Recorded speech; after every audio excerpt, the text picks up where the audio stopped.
It's really good, guys, just to write down little mementos. I really like what Sis said.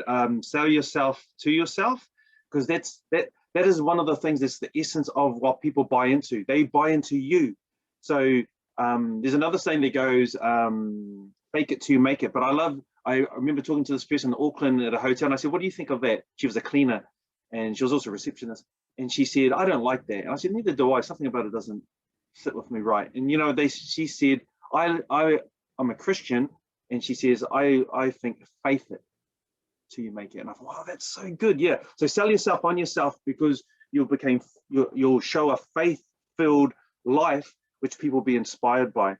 And yeah, and I got to thinking about thinking big and growing big. So just introduce myself. Yes, Steve. Steve Davis, Director One Star from Christchurch, New Zealand, and we're talking about think big and grow big. And here's just a few things that I was considering. Number one is that we will only ever rise to the ability that we see possibility.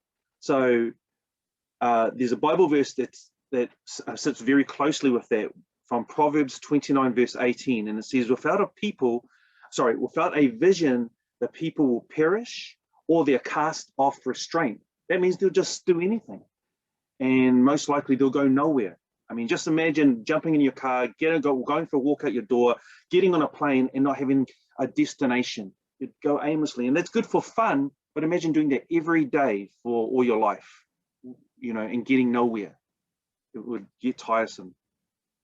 And so when people don't have a vision to go to their bigger place, or to grow big, think big to grow big, you know what happens? They go back to the 9 to 5 for 40 plus years. See, it's not they don't think big. They just think like everyone else.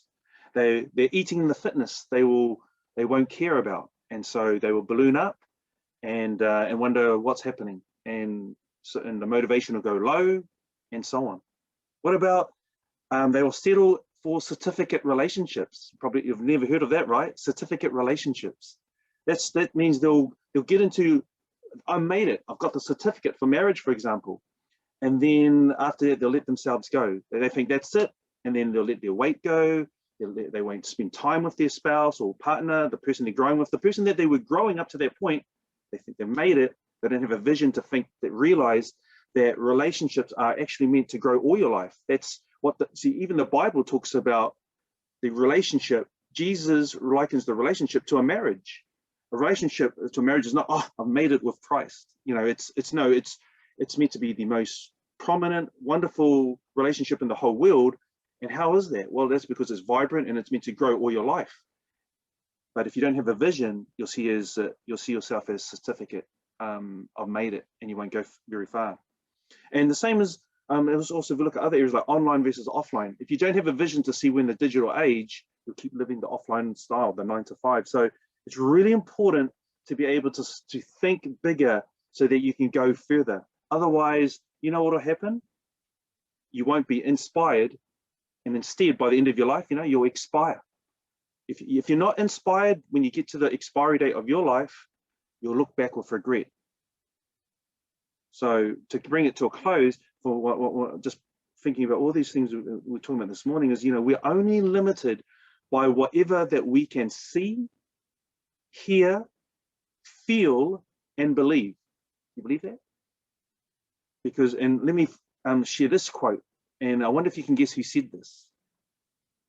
The only thing worse than being blind is having sight but no vision. Can anyone guess who said that? I'll repeat it one more time. The only thing worse than being blind is having sight but no vision. Do you know who that is? That's Helen Keller. And if you don't know who she is, she was born blind and deaf. That's what she said. And you know what? She became an American author, a disability rights advocate, political activist, and lecturer. That was a person who's blind and deaf. So if she can say it and she can do it, so can you and so can I. So I say, think big and grow big. Back to you guys.